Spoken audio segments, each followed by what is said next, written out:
Baik, Bapak Ibu, selamat pagi. Ah, yang dikasihi Tuhan, pagi hari ini kita kembali boleh menikmati hadirat Tuhan, menghampiri kekudusan Tuhan di dalam kehidupan kita. Kita bangun dari tidur kita, ya sekalipun susah keadaannya, kadang-kadang agak lelah atau ngantuk, tapi pagi hari ini kita menang. Kita mau menikmati Tuhan, kita mau membuka hari kita pagi hari ini dengan hadirat Tuhan. Bapak Ibu, sebelum kita belajar tentang isi hati Tuhan, mari kita berdoa. Bapa di surga, terima kasih ya Tuhan buat hari baru yang Tuhan telah beri kepada kami di hari ini, di pagi hari Minggu ini. Kami boleh dibangunkan oleh Roh Tuhan. Kami mau menyenangkan hati-Mu ya Bapa. Kami juga mau menikmati hadirat-Mu ya Bapa, biar senantiasa hidup kami selalu seturut dengan kehendak-Mu ya Bapa. Pagi hari ini kami bersyukur dan berterima kasih kepadamu. Ya Bapa di surga, jika pagi hari ini kami masih boleh sehat, kami masih boleh menikmati hadirat-Mu, menikmati oksigen kehidupan kami yang Tuhan beri kepada kami. Itu Tuhan, oleh semua keperkenanan Tuhan, kebaikan-Mu ya Bapa, yang memberi kesempatan kepada setiap kami supaya kami boleh berbuah. Kami boleh menjadi berkat ya Tuhan, di mana nama Tuhan yang masih berikan kehidupan kepada kami. Tuhan, kami mau terus bersama dengan-Mu ya Bapa. Kami mau terus menjadi berkat, ingin menjadi berkat kepada kehidupan kami, dalam keluarga kami, komunitas, dan juga di mana kami tinggal ya Tuhan. Terima kasih Bapak buat kesempatan hidup kami pada pagi hari ini. Kami menyenangkan hati Tuhan melalui pujian penyembahan kami ya Tuhan. Kami mau berdoa kepada Tuhan, biar terus kami Bapa Tuhan topang di dalam hidup kami ini.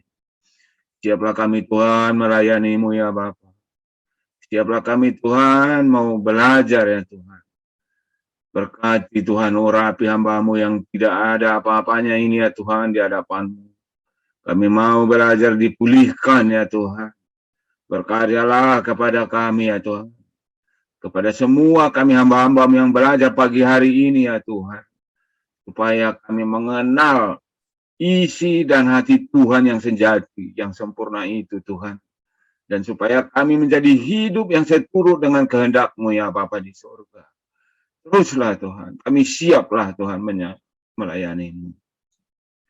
Di dalam nama Tuhan Yesus Kristus, kami berdoa dan mengucap syukur. Haleluya. Amin. Amin. Bapak Ibu yang dikasihi Tuhan, ya saya berterima kasih kepada Bapak Pastor Surbakti sebagai pembina yang memberikan waktu dan kesempatan kepada saya untuk boleh belajar, ingin mengenal isi hati Tuhan melalui firman-Nya. Saya sangat merasa terhormat saya bisa melayani, memberikan belajar di sini dan juga kita sama-sama sharing Bapak Ibu. Ya. Jadi saya sangat senang melihat kehadiran daripada kita semua. Saya lihat di sini betapa Roh Tuhan itu yang ada di dalam setiap hidup Bapak Ibu semua. Saya yakin dan saya lihat di mana ada kesetiaan dan ketaatan itu yang menguasai hidup kita semua. Ya. Tuhan memberi waktu kepada setiap kita untuk boleh berbuah dan untuk boleh menjadi teladan. Karena untuk itulah kita lahir, untuk itulah kita dipanggil. Kita mau menyenangkan hati Tuhan. Firman Tuhan pagi hari ini yang mau kita pelajari, kita mau sharing, kita mau menikmati firman Tuhan yang terambil di dalam 2 Korintus 5 ayat 15. Yang berkata demikian. Dan Kristus telah mati untuk semua orang, supaya mereka yang hidup tidak lagi hidup untuk dirinya sendiri, tetapi untuk Dia yang telah mati dan telah dibangkitkan untuk mereka. Firman Tuhan ini menegaskan kembali kepada kita pagi hari ini, Bapak Ibu. Jika kita selalu membaca firman Tuhan pagi, siang, sore di dalam kehidupan kita, kembali pagi hari ini kita diajar bagaimana sih sebetulnya arti kepada kematian Kristus yang sempurna di dalam hidup kita. Kadang-kadang kita menganggap sesuatu yang sederhana kematian Kristus itu. Padahal itulah sebetulnya karya terbesar di dalam kehidupan umat manusia. Dengan kedatangan Tuhan yang menjadi martir, yang menjadi korban buat kita. Bagaimana sebuah proses kematian itu dilakukan dengan secara terencana. Apakah ada manusia pernah merencanakan kematian? Tidak ada, Bapak Ibu. Tapi bagaimana Tuhan membuat planning tersebut? Oleh karena Dia mengasihi kita.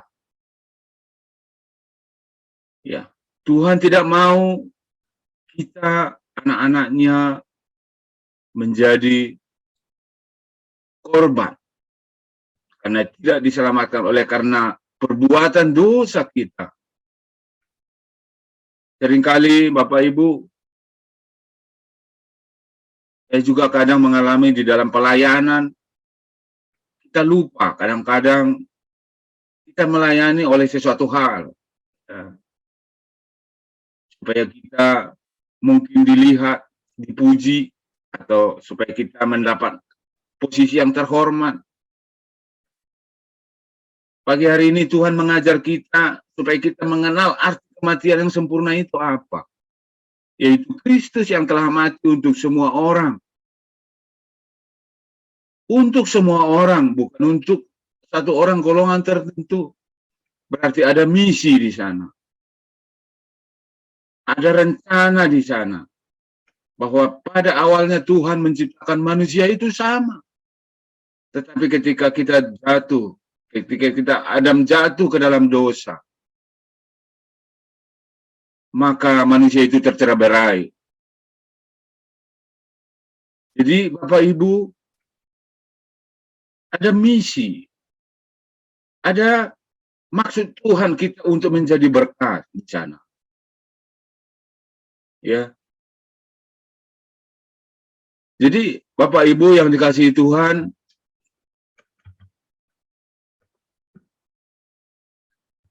bagaimana di dalam ayat 14b yang mengatakan bahwa jika satu orang yang mati untuk semua orang, maka mereka semua sudah mati. Jadi ada dampak. Ya. Kalau Kristus yang telah mati, maka kita pun sebagai anak-anaknya akan mati. Nah, ketika kita sudah memahami arti kasih firman Tuhan pada pagi hari ini, apa yang mau kita buat? Apa yang mau kita kerjakan di dalam hidup kita? Ya. Jadi salah satunya adalah kita mau menjadi alat Tuhan untuk menjadi terang. Ya, tentu itu tadi. Maksud Tuhan itu supaya kita memberitakan firman Tuhan. Ada misi Tuhan di dalam ayat 15 ini ya, Bapak Ibu. Yang kedua, bahwa Kristus yang telah mati untuk menebus kita sebagai anak-anak yang sudah berdosa, yang berdosa ya. Dengan cara apa? Setelah kita memahami makna kematian daripada Kristus, tentu kita harus mampu mengubah sikap kita. Ya, karena di dalam proses kehidupan ini kita harus terus belajar ya. Kita harus membaca firman. Ketika kita membaca firman Tuhan pagi hari ini, Tuhan menegaskan kembali, mari kita terus mengubah hidup kita. Ya. Kita bertobat dari segala kekurangan kita, introspeksi terus. Ya. Kita tinggalkan dosa. Karena Tuhan telah mati atas dosa-dosa kita. Ya. Kemudian poin yang berikutnya bahwa kematian daripada Kristus itu untuk semua orang. Jadi bukan untuk satu kalangan tertentu saja ya. Siapa yang mau? Siapa yang layak dikasihi? Siapa yang ingin mendapatkan karunia Kristus? Mari kita responi terus ya. Di dalam komunitas ini tidak banyak orang yang mau terlibat, yang mau bergabung. Karena Tuhan memberi pilihan di dalam hidup kita. Ya, apakah kita mau menggunakan waktu kita yang sesingkat ini untuk melayani Tuhan, untuk terus belajar kepada Tuhan? Itu pertanyaannya. Kemudian kita ingin belajar bagaimana sih tujuan daripada kematian Kristus itu. Kenapa Kristus mati? Akibat dosa kita supaya kita hidup. Ya, jadi kematian yang menghidupkan hidup kita. Kita mau supaya kita tadi mengenal kematian Kristus itu, bahwa di dalamnya ada misi. Ya puji Tuhan, Bapak Ibu yang dikasihi Tuhan, saya diberi waktu oleh Tuhan dan masuk kepada komunitas ini. Tuhan suruh Pak Surbakti memberikan kesempatan buat saya boleh melayani. Ini bukan kehendak saya, ya. Karena memang saya punya rencana. Ya, minta doa kepada Bapak Ibu semua. Tahun depan saya mau pensiun. Dan saya mau melayani Tuhan. Artinya mungkin kalau sudah pensiun kita ya sudah full time lah. Ya, saya mau kembali ke kampung. Tapi yang saya punya tujuan tersendiri. Bekali saya Tuhan dengan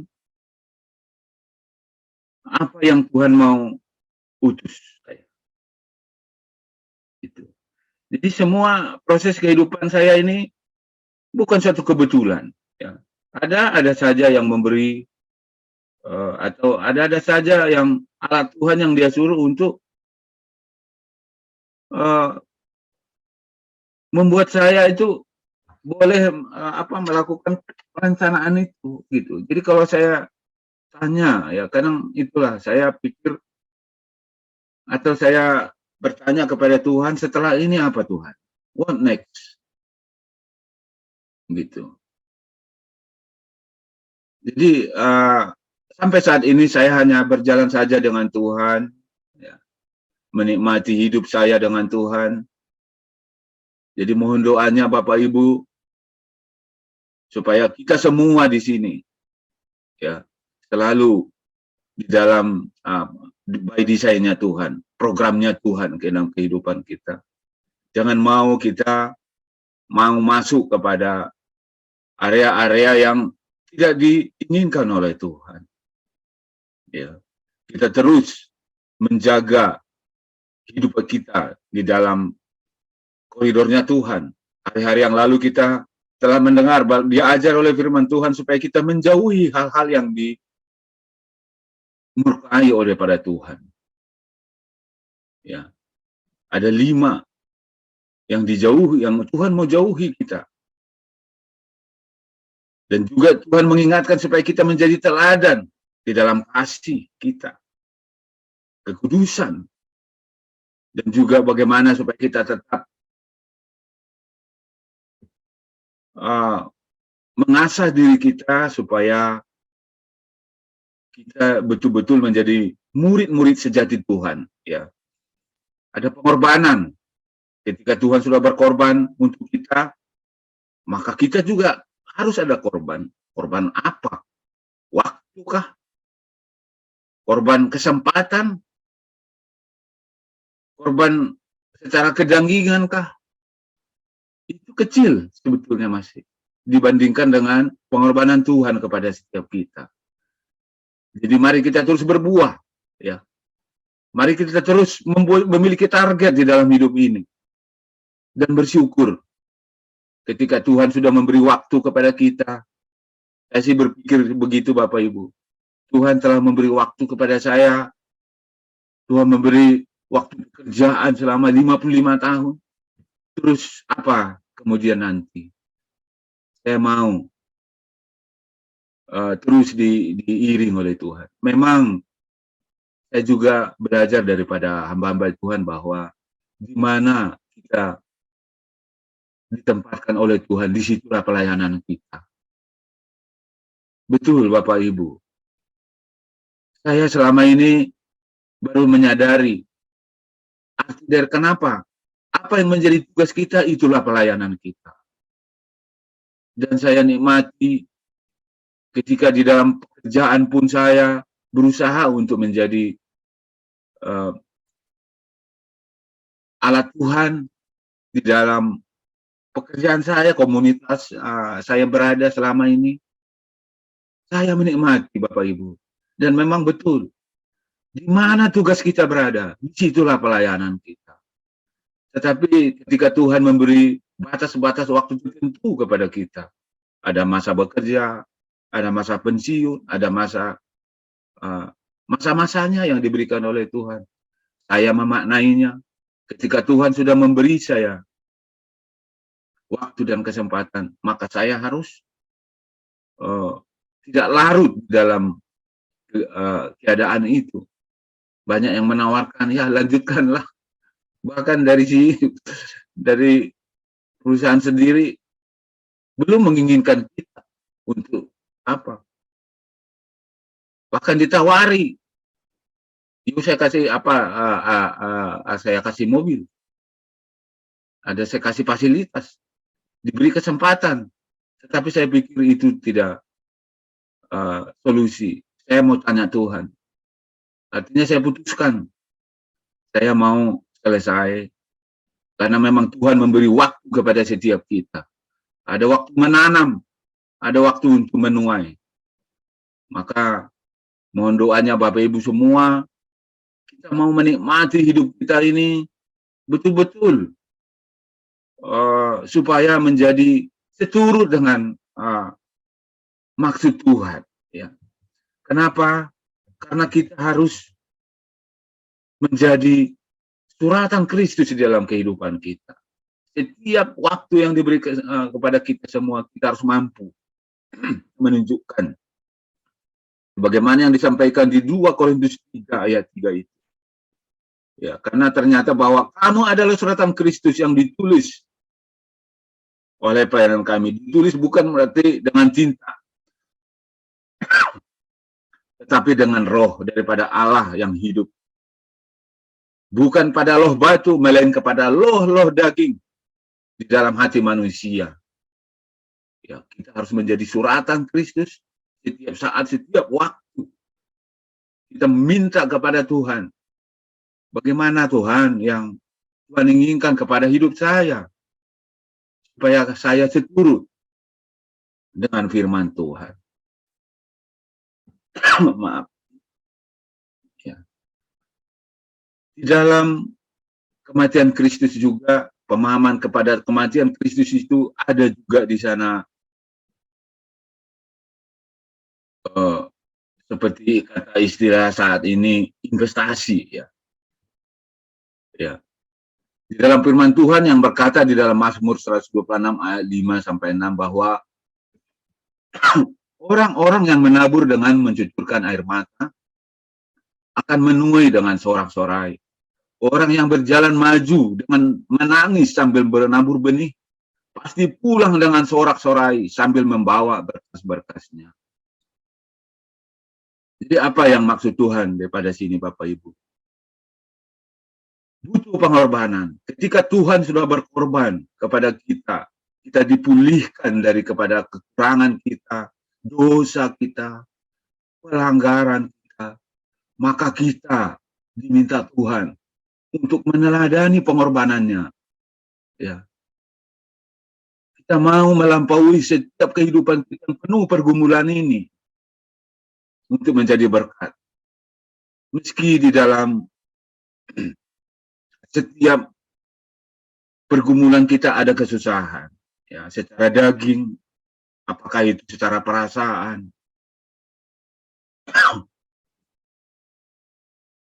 bahkan mungkin kita sampai berurai air mata, ya, karenanya. Tetapi Tuhan memberikan hadiah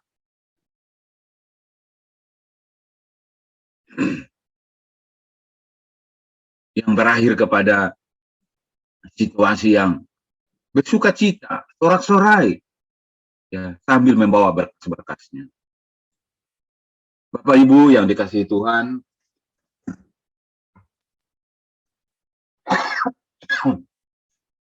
demikian tadi firman Tuhan yang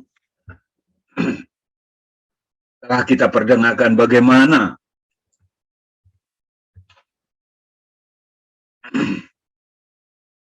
Kristus yang telah mati itu untuk semua orang, berarti kita harus bersiap untuk menjadi misi Tuhan. Ya, itu salah satu poinnya pagi hari ini bagi kita.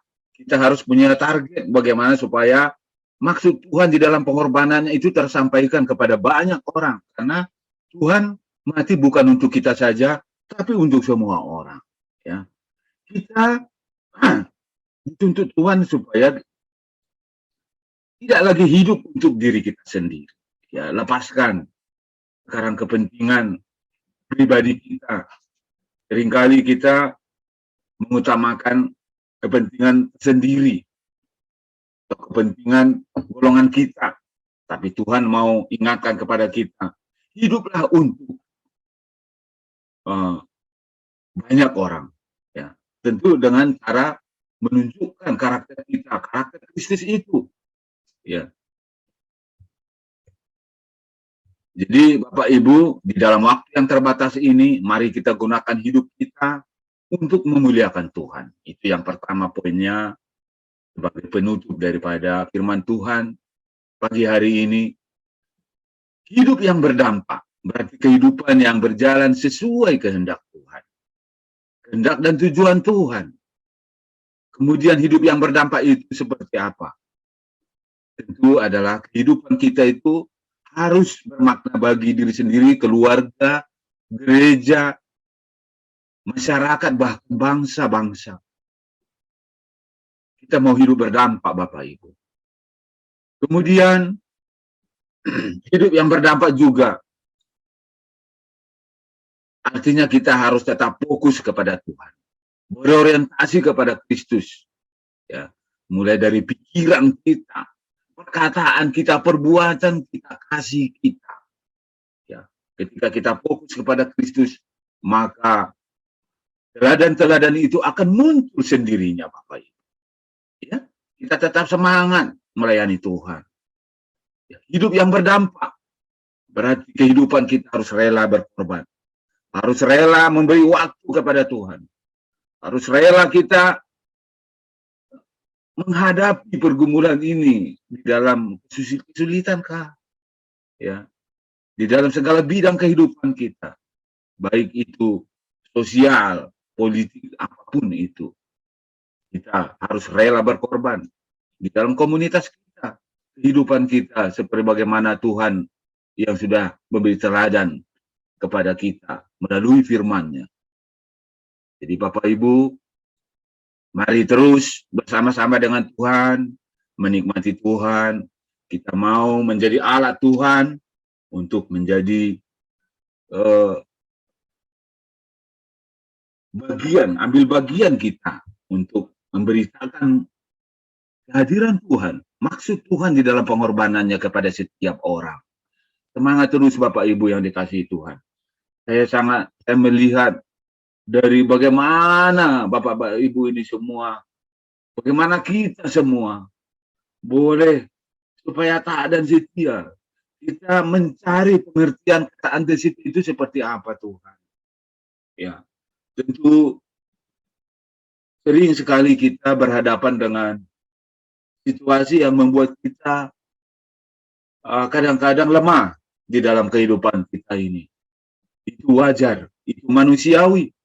Tetapi justru ketika Tuhan yang sudah datang ke dunia ini, yang kadang dulu pola pikir kita adalah pola pikir manusia, Bapak Ibu. Ya, saya sendiri juga kadang bertanya secara pribadi dengan Tuhan. Tuhan, apakah bagaimana mengenal Tuhan yang sempurna? Karena seringkali saya didahului oleh pikiran-pikiran saya, Bapak Ibu. Ya. Dalam hal mengikut Tuhan itu, saya terlalu kritis mungkin, atau apa ya. Tapi saya tanya Tuhan, yang bagaimana Tuhan kebenaran sejati itu? Kata apa sih arti ketaatan dan kesetiaan itu Tuhan? Maka saya melihat, mengalami setiap waktu. Ketika saya selalu setiap hari punya kerinduan bersama-sama dengan Tuhan, dengan cara apa? Pagi-pagi menikmati pujian penyembahan di rumah atau di tempat perjalanan pun, saya tidak pernah misalnya memutar channel-channel radio lain, kecuali daripada RPK misalnya. Karena saya terus ingin saya larut di dalam kehidupan keimanan saya dengan Tuhan. Sangat nikmat Bapak Ibu ya. Bahkan kadang saya pulang dari kantor, nanti beberapa kali saya sudah saksikan. Saya selalu putar khotbah hamba Tuhan, saya mulai dari kantor tuh saya pakai handset, saya pakai motor. Saya menikmati jalan saya sampai ke rumah 1 jam selesai. Terus begitu setiap hari. Jadi ini adalah hal yang saya harus syukuri Bapak Ibu. Sekalipun di dalam kesulitan kita, aktivitas yang kadang merepotkan kita, pekerjaan kita, tetapi ketika kita larut di dalam keimanan, maka kita pikir semuanya itu sia-sia. Apa yang dicari di dalam kehidupan ini? Tuhan selalu akan mengingatkan kita, menguatkan saya Bapak Ibu. Kita semua, mari kita terus membangun hubungan dengan Tuhan itu. Ya, menikmati kebaikan Tuhan itu di dalam kehidupan kita. Terus, taatlah kita, setialah kita melayani Tuhan. Demikian tadi firman Tuhan yang sudah kita sering pelajari, kita dengarkan pagi hari ini. Kita menjadi alat Tuhan untuk program misinya, untuk menjadi berkat di mana kita tinggal dan berada. Demikian firman Tuhan, Bapak Ibu yang boleh saya sampaikan. Dan sebagai penutup, kita mau berdoa. Bapa di surga, terima kasih ya Bapa buat firman pengajaran-Mu kepada kami semua pagi hari ini. Biarlah kami Tuhan selalu dicerahkan oleh Roh Tuhan supaya kami mengalami, menikmati, memahami arti daripada pengorbanan Tuhan yang sejati itu kepada setiap kami. Sehingga kami layak Tuhan menjadi anak-anak-Mu. Supaya kami layak Tuhan seturut kehendak-Mu. Supaya kami memiliki karakter yang sama dengan Tuhan. Teruslah berkarya bagi setiap kami ya Tuhan. Kami mau terus diberkati, kami mau berubah di dalam setiap kehidupan kami untuk lebih baik, untuk mengenal Tuhan yang sempurna itu ya Bapa. Terima kasih buat firman-Mu ya Bapa. Teruslah Roh Kudus mengajar kami, teruslah Roh Kudus menopang kami, menuntun kami Bapa di dalam proses perjalanan hidup kami ini. Memberkati komunitas ini Tuhan. Memberkati hamba-hamba-Mu yang taat dan setia ini ya Bapa. Memberkati kami, keluarga kami, kesehatan kami ya Tuhan. Senantiasa Tuhan topang Bapa. Terima kasih Tuhan. Di dalam nama-Mu yang kudus, Tuhan Yesus Kristus. Haleluya. Amin. Amin. Silakan. Ya, Bu Tiar, silakan. Ya, baik. Shalom Bapak Ibu. Ya, maaf saya terlambat tadi masuk ya. Ada ini sedikit tadi malam, biasa anak-anak kumpul semua, udah larut banget malam baru tidur. Ya, baik, tapi saya mengikuti semua firman Tuhan. Firman Tuhan pagi hari ini luar biasa ya. Bahwa kita hidup untuk Kristus ya, dan kematian Kristus itu adalah untuk menghidupkan kita yang sebenarnya sampai selama-lamanya. Haleluya ya. Terima kasih Pak Lamsar Silaban buat firman Tuhan yang sudah dibagikan. Biarlah firman itu boleh berbuah-buah dalam kehidupan kita pribadi, lewat pribadi. Baik Bapak Ibu, silakan. Kita hari ini tidak ada breakout room. Berarti silakan yang mau bersaksi bagaimana Kristus memelihara kita, atau bagaimana pengalaman kita bersama dengan Kristus. Boleh kita bersaksi. Kami berikan waktu dan kesempatan buat kita semua. Kami persilakan, waktunya 55 menit satu orang. Silakan, Ya, Bapak. mungkin saya duluan ya. Ya. Jadi yang membuat saya semangat hidup yaitu ketika saya memahami tentang misi yang tadi disampaikan oleh Lamsar Silaban. Misi dari surga terhadap manusia di bumi. Nah, ketika saya menangkap misi ini membuat saya bergairah. Karena saya tahu hidup saya ini berarti bagi Tuhan. Yang penting adalah apakah saya sudah mengambil keputusan. Karena misi Tuhan itu bisa kita laksanakan ketika mengambil keputusan. Dan saya sendiri mengambil keputusan untuk hidup bagi Kristus. Nah, bagaimana praktek hidupnya menanggapi misi Tuhan itu? Ada tindakan-tindakan yang saya lakukan. Tindakan itu adalah mengarah kepada tujuan Tuhan. Bukan tujuan saya lagi, tapi tujuan Tuhan. Kalau saya berdoa, Tuhan, apa rencanamu hari ini? Sehingga Tuhan menuntun saya kepada orang-orang yang tepat. Orang-orang tepat itu seperti apa? Orang-orang yang hidup dalam persimpangan, tidak tahu tujuan hidupnya. Hanya mengerti, hanya kebutuhan hidup, tapi tujuan hidup nggak tahu. Nah, jadi, saudara Tuhan, ketika saya memahami ini, salah satu bagian panggilan Tuhan yaitu menuntun orang supaya mengerti tujuan hidupnya, sehingga mereka juga mengambil sikap yang sama, yaitu hidup untuk Kristus, yaitu penjangkauan jiwa-jiwa yang terhilang, ya, yang tercerai-berai. Nah, itulah sampai hari ini yang ada dalam hati saya, sehingga saya bisa bergairah hidup karena saya belajar mengikuti apa menjadi misi Tuhan sepanjang hari dalam kehidupan saya. Ini satu kesaksian di mana misi Tuhan ini sungguh indah dan luar biasa. Dan kita tahu hidup kita ini sangat berarti di hadapannya. Terima kasih. Silakan pada Bu Tiar.